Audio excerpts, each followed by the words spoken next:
It's DELISTED, Episode 10, Sonic the Hedgehog 2, otherwise known as the best game on the SEGA Genesis.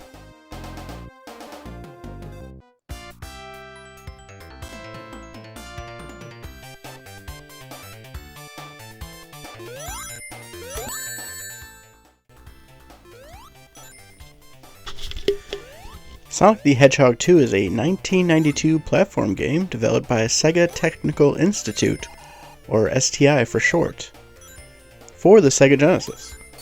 Players control Sonic as he attempts to stop Dr. Robotnik from stealing the Chaos Emeralds to power his space station, the Death Egg.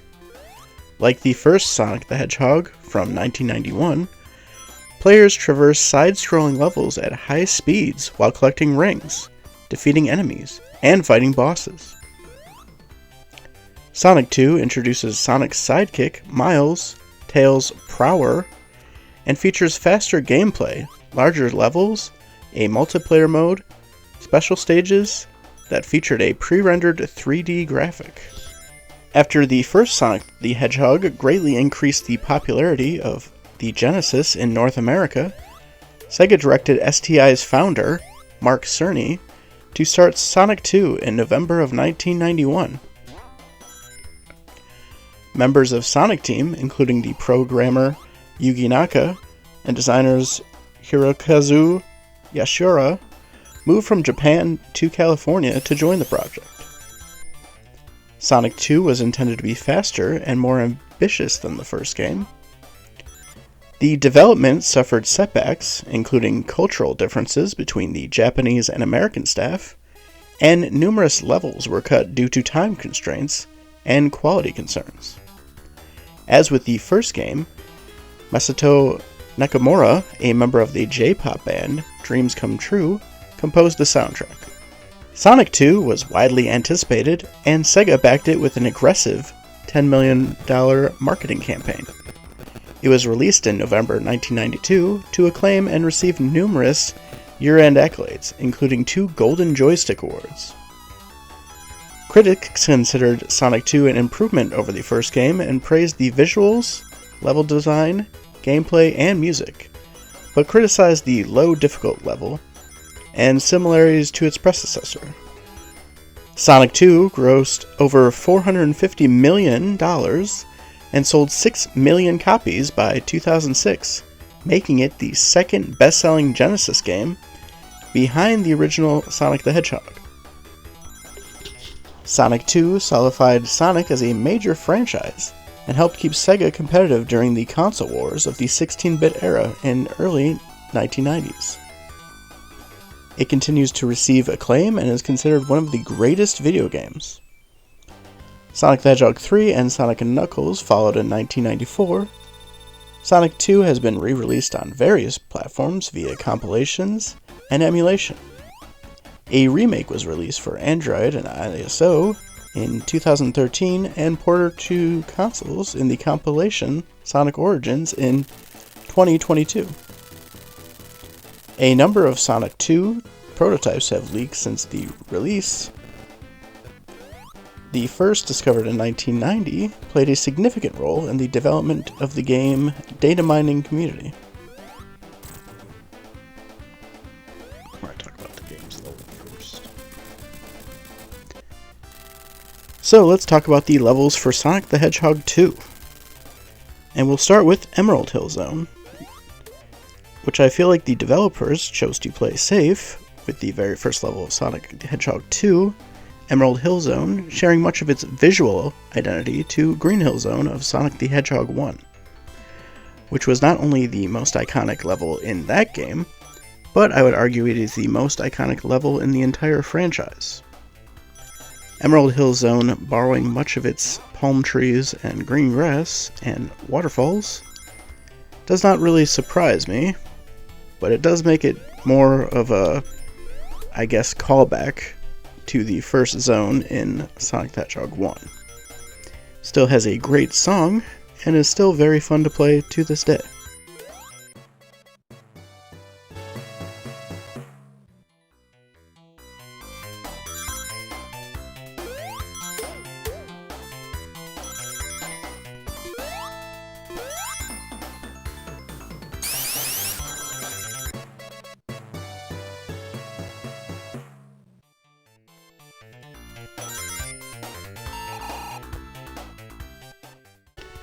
And for Chemical Plant Zone, this is Sonic 2's most iconic level, and has been reused in both Sonic Generations and Sonic Mania.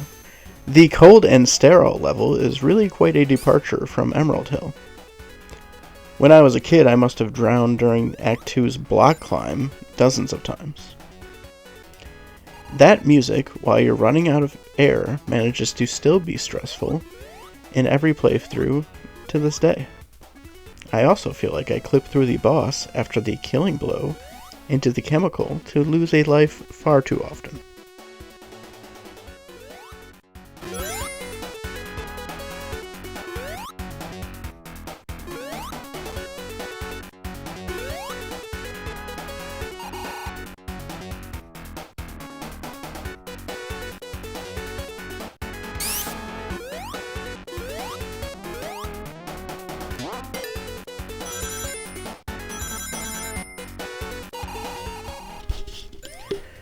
And while the special stage is very cool looking, especially back in the day, I find it to be relatively pointless to get supersonic after, like, it's all said and done.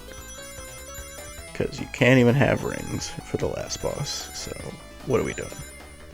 You do get a different end card, though, so I guess it's worth it in that regard. But it's also a way to end up getting more lives and continues and stuff, so it still serves a purpose. But you also can't have Super Tails, which is a real bummer.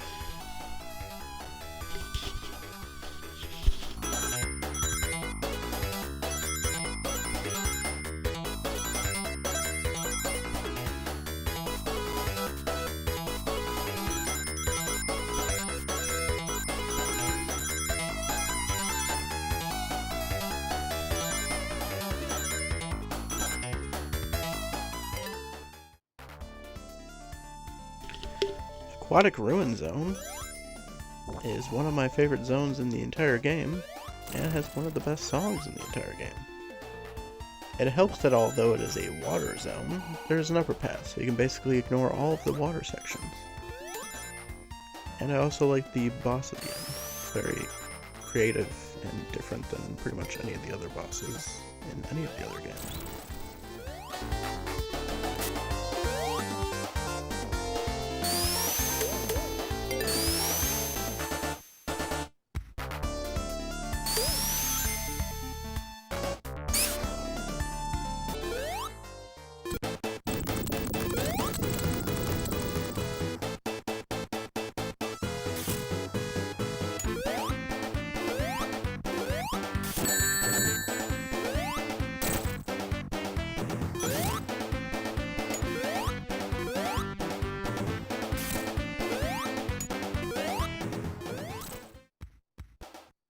Casino Night Zone might be the reason I hate gambling.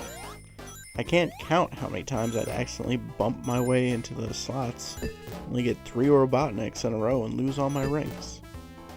Top tier song, even if I find it hard to properly hear it with all the bumper noises. Definitely can see how this level inspired Sonic Spinball.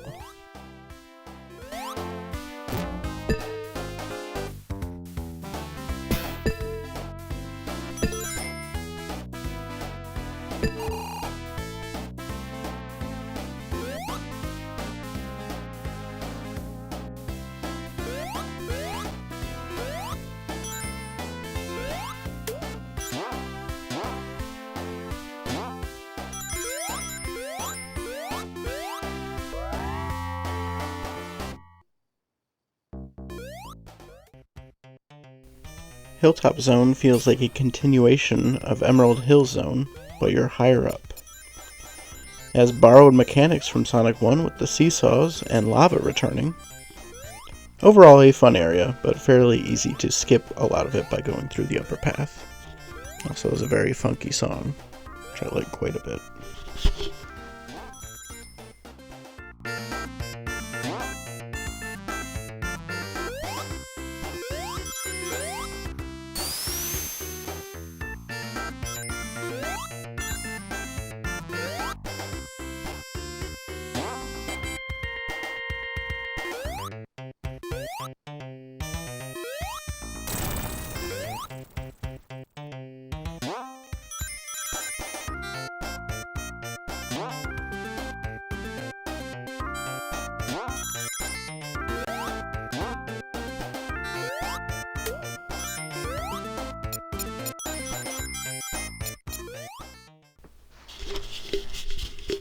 Mystic Cave Zone has the best Halloween song in the game, but this zone also slows Sonic down quite a bit.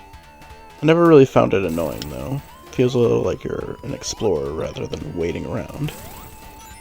Has a famous bridge that if you miss the control to bring it down, you'll just be stuck on some spikes until you lose all your rings and your life. This boss always felt a little too random where the sharp rocks will fall, but I'm sure there's just some pattern I'm not seeing. Probably my favorite zone in the game, even if it's not all speed and loops.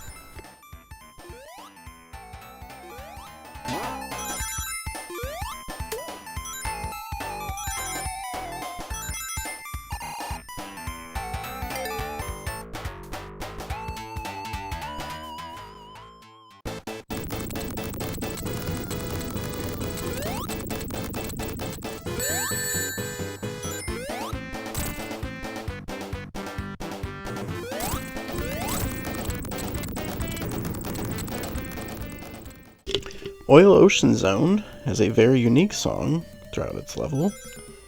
It's very, like, Arabian sounding.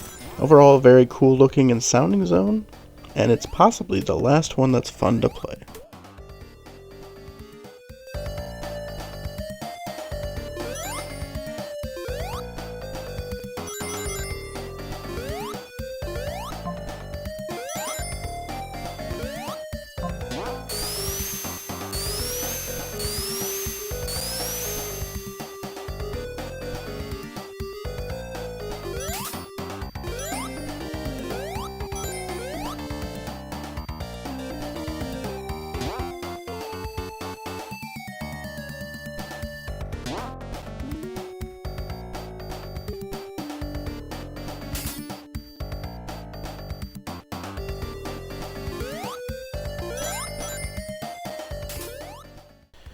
Because next we have Metropolis Zone, which is 3 acts, and every single level is way too big, with way too many spikes.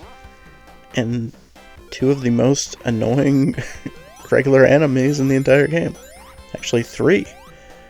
There's the Star Me looking fellas, or Star You looking fellas, the Scyther looking guys, and then the crabs, which just punch you in the face. And lava makes a nice return here. And there's also a weird bouncing puzzle that if you go down too far, you have to like redo like 3 times in the first act for some reason. And you have the nuts and bolts that take too long. You're getting shot by the Star Use. Just, I don't even know if the song is bad or it's just bad because I associate it with like the longest and boringest zone in the entire game. But yeah, not a fan of Metropolis Zone. That's a Sonic 1 zone in a Sonic 2 game. No thank you.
And now Sky Chase Zone, which is just a 1-act zone, is every speedrunner's worst nightmare.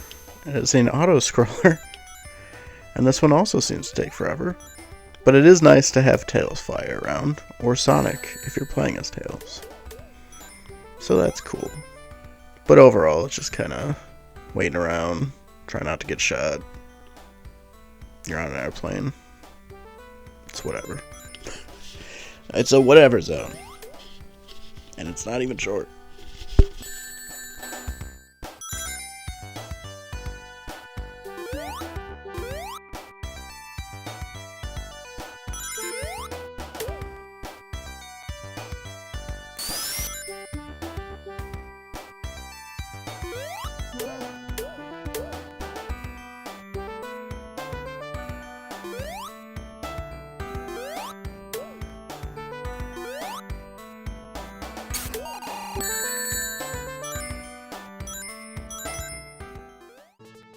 And Wing Fortress Zone.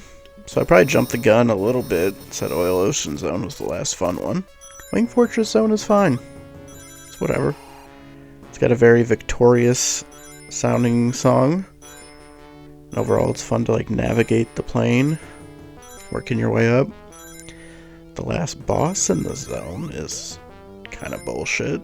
It's very much like Robotnik just watching you get stabbed over and over again while he giggles like the dog from Duck Hunt. But yeah, it's a fun level. I was too harsh earlier saying Oil Ocean was the last one. This is probably the last fun zone. Because the last zone is not even a zone.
Because finally we have Death Egg Zone, which is just 2 boss fights, and you get no rings.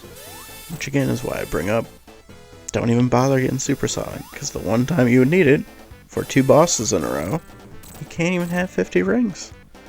You get 0 rings. Literally no point. That said, it's kind of epic to fight yourself, and then a giant Robotnik robot in the end. And they're like, very much, alright, figure it out, because you're stuck here until you beat them both in a row with no rings. But I have like a million times, so it's fine. And then you've beaten the game. And what a game it is. It's the best Sonic game to me, even counting Sonic Mania. Sonic Mania is probably second. But yeah, it's definitely the best game on the SEGA Genesis, and it's the best game in this SEGA Genesis collection that you can no longer buy digitally. And you also can't buy the iOS and Android versions of this game digitally anymore either. Why SEGA does this? I don't know. But we covered it here through 10 episodes of Delisted. I don't know if I'm going to be covering this game anymore, or the gaming landscape as a whole over delisting games anymore, because there's so many. There's so many. In fact, I'm going to have an end screen where it's just scrolling all the games you can't buy digitally anymore. And yeah, it's a bummer, but that's why they're doing that Stop Killing Games initiative over in the UK, and you wish them the best, because games should be preserved like anything else. Music, movies, books. It's art at the end of the day, and why are we getting rid of art? You know, it's crazy. So yeah, this has been Delisted. I've been your host, Bunny Smacker.